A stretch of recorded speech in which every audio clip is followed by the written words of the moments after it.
Hey folks, this is James, aka Threscornus, and welcome back to the Scroll of Thoth. This is our next episode on Emergent Magick, where we're following along with the book Emergent Magick, Rebuilding Our Tribes Through Ritual and Meaning. You know, one thing I love about making videos on YouTube and digital filmmaking in general is that you can experiment, you can play with it. So I'm playing with my new anamorphic lens here. I'm not sure if I'm going to record every video this way, but I'd love it if you guys would tell me what you think down in the comments. Do you like this widescreen format? Do you like this cinematic look? Let me know.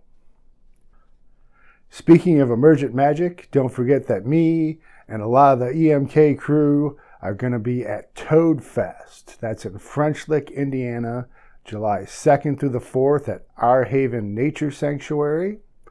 And of course, we're going to be back at Starwood this year. That's in Pomeroy, Ohio at the Wisteria Campground, July 11th through the 17th. So if you want to meet us, talk to me, get to know us, come on down. We'd love to see you. I don't know why I skipped this chapter making videos for Emergent Magick, because it's probably one of my favorite chapters in the book. And I know I shouldn't define myself by my critics, but we've gotten a lot of blowback, some critique, saying that Emergent Magick is completely derivative and it's just like any other magical system out there. Specifically, it's just chaos magic with another name.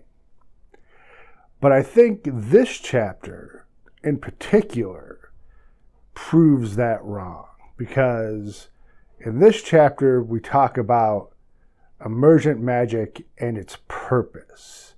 And I don't think there's any other magical system out there that truly has an overriding purpose. And that's something that makes EMK unique. And this video is going to cover not only the purpose for Emergent Magick, but your purpose for becoming a magus and your personal reasons for doing magic. And now here's another one of the things where I think the paranormal and the occult truly intersect. Because a lot of people come to magic, not all people, but a lot of people come to magic through strange things that have happened in their lives. They've had encounters with the paranormal, and because they've seen that the world may be something more than rational science says that it is, they discover magic, they discover the occult, and they study these things in order to understand themselves and these things that are happening to them. Now, that's not everyone. That's not everyone, of course. There are some people, still a few people out there in the world who are born to magical lineages, who are born into families who follow traditions that have a magical component to it. And that's going to become more and more common as paganism and witchcraft take off as some of the fastest growing religions.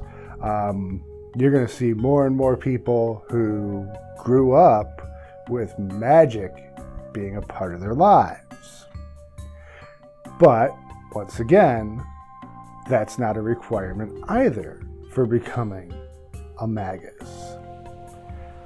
One thing that I think is a requirement is being different in some way. being weird. And sometimes that comes about because of trauma.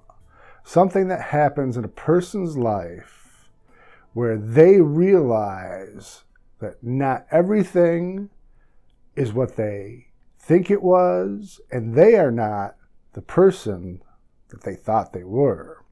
I mean, in some cultures, you can't even be a shaman unless you're struck by lightning. I don't recommend that. Maybe don't hang out at golf courses in thunderstorms. Not a good idea. But having some kind of trauma does seem to be a common denominator. And also just being weird. Because let's face it, to believe in magic in a modern society, it's a little crazy, right? I mean, not clinically, it's not a mental illness, but it's a sort of insanity. You're definitely going against what the majority of people believe. So then the question comes, why do magic? Why are you doing this at all?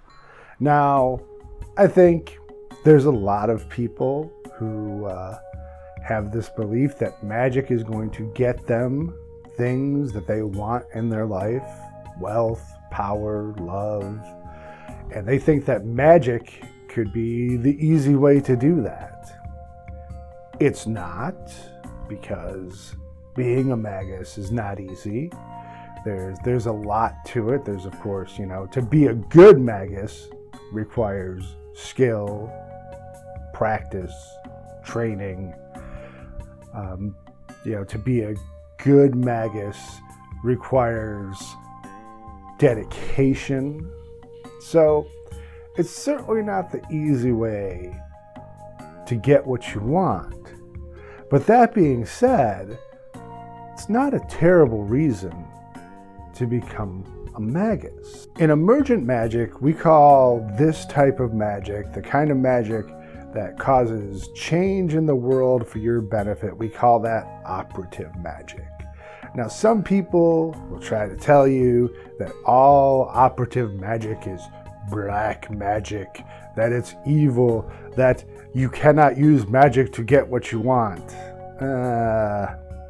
No, that's not true. There's plenty of traditions out there where operative magic is a part of the tradition, and to call that evil, I think, is short-sighted and, maybe even racist. Now, I did say that magic isn't easy, and that's true, but it does seem to have a quality to it that, well, there's a certain amount of beginner's luck involved. Take tennis, for example, or even drawing. So there's certain activities that you can just start doing them. If you don't think about it, you just go out and, start playing tennis with someone. You don't know anything about it. Someone just hands you a racket and said, hey, let's go play tennis.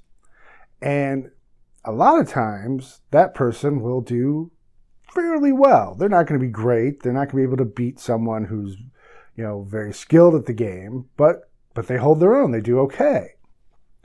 But as soon as you start teaching that person the fundamentals, as soon as you start teaching that person skills, then all of a sudden their performance declines dramatically. Because they're trying too much. They're trying to apply those fundamentals. They're trying to apply those new skills, and they're thinking about it, and they haven't trained themselves to do it in a fluid way. Filmmaking's like that. I've made some crappy films lately. But magic's like that too. I know from my own experience, one of the first spells that I did when I was broken in college was a spell to get money, And sure enough, an hour after I did it, I went to my mailbox and opened it up, and there was a check for me. So magic has a beginner's luck element to it, which is good, because operative magic, the real purpose of operative magic, is not necessarily to get you what you want. The real purpose of operative magic, and the purpose of doing it, is to teach you that magic is real. Because there's a censor in all of us. And anyone who's grown up in a modern culture, there's going to be a censor where you don't believe that magic is real. But the more operative magic you do, the more successful operative magic you do, creates a feedback loop. It reinforces the idea that magic is real. And not only that, perhaps magic is a fundamental force of the universe. I don't know. I can't prove it, but I believe that's true. But magic does have its limits. I often said that magic can do anything, but that doesn't mean you can do anything with magic. You can't fundamentally change the laws of physics. You can't shoot fireballs out of your arse or laser beams out of your eyes. You're not going to make gold just materialize. Magic can push odds in your favor. Magic can do smaller things, moving objects, levitation, things like that. It's been known to do it. But eventually, if all that you do is operative magic, you're probably going to get bored with it. Either you're going to get everything that you wanted, or realize that it's not getting you what you really want. And so another purpose of magic is to find out what you really want. And a lot of magical systems focus on this. They focus on finding out, well, I'm going to use the phrase because it is a good one, finding out your true will. Something I've talked about before. The Oracle at Delphi. The Holy of Holies for ancient Greece. This place where people made pilgrimage from hundreds of miles from all over the peninsula. At a time when there was no inns, there was no place to stay, you had to bring your food with you, you were either going to walk or you're going to carry things on a donkey, or maybe if you were rich, you had a horse, and you're coming from miles and miles, you're climbing up a mountain until you eventually get to the Oracle at Delphi, to the Temple of Apollo. And the first piece of advice that you're going to get is written above the doorway when you arrive, and it says, "Know thyself." That is one of the greatest gifts that magic will give you. Meditation, all those skills, all those things are going to help you learn who you are and what you truly want. And most of the time, when you do operative magic, that's what's going to happen. It's going to fulfill your true will, even if you don't know what that is. So I said at the beginning that there's something here that sets Emergent Magick apart. And that is that EMK itself has an overriding purpose. And I think that's something that's very much missing from modern magical philosophies. I think it's something that we need in this day and age. I'm going to get political here because I don't care. I keep hearing the voice of Willie from JFK, the movie, fascism's coming back, Mr. Garrison. And I see this happening. We all see this happening. And there has to be some way out of this. So I'm going to use Stephen King as an example. He's a great writer. Just believe me. And Stephen King, when he teaches about writing, he teaches about the subject of theme. And he says, you should just go ahead and write your story. Don't worry about theme. Don't try to make one to start with. Write your story first, and then go back and read it. And if you see a theme in there, if you see an overriding theme, then when you go back and do the rewrite, you should highlight that theme. Don't pound on it. It's not a nail. It's something that's subtle, and it's in the background. And what's subtle and in the background of Emergent Magick is its purpose. And its purpose is to change the culture. Because I fear that we're at a place now where politics isn't going to work. Activism will only get us so far. I think you should participate in those things, absolutely. But the only thing that's really going to change things for the better is to change the culture. And that has always been the role of the Magus. Always. To quote Joe Campbell, who says that ritual is the enactment of myth. Well, myths are stories that we tell to teach the values of our culture, to teach right and wrong. And as a magus, you write ritual and therefore create new myth. And what are those myths going to be about? Well, with Emergent Magick, we hope that myth is going to be about tribe, about ancestors, about empathy, about unity, about acceptance of people of different types. That's the purpose of Emergent Magick. The purpose of Emergent Magick is to change the culture. And that's why we keep saying, hey, we'd love to see you. Come out and talk to us at festivals. That's great. But what we really want you to do is to form your own magical group. Get together with your friends, tell them you're having a party, and say, hey, let's do some magical rituals. And if your friends are like you, and they're a little bit weird, they'll probably do it, and they'll probably love it, and they'll want to do it again. And that's how an EMK tribe is formed. Give it a try.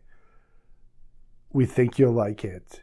And the more groups like this, the more we can develop this myth of tribe and ancestors and empathy, I think the better we're all going to be. Now, speaking of which, from now until June 5th, 2023, that's just a few days from the release of this video, we still have our GoFundMe for Haunters Against Hate. We want to become a sponsor of Haunters Against Hate with Midwest Spirits, and this is a group who works within a community of people who do haunted attractions and actors and musicians and also people in paranormal groups. And they support LGBTQ plus rights. They do education. They do stuff for youth. It's a great cause. And I'm going to have a link for that GoFundMe down below. Go check that out.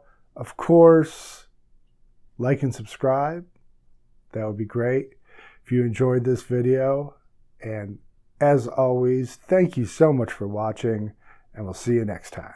Add your name to the Scroll of Thoth by joining our Ko-Fi fundraising campaign. Ko-Fi subscribers will receive access to the extensive archive of Scroll of Thoth podcasts, access to our private Discord server, special extended cuts of our videos, a 10% discount in our store on all Scarlet Ibis Apothecary items, bonus videos and other content, and a free 3-card tarot reading every month for those who subscribe for $10 or more. Help me create more videos on the occult and the spiritual history of ancient Egypt. Discover a magic that goes beyond the repeated platitudes of Victorian-era dilettantes and look into the true heart of the Western esoteric tradition.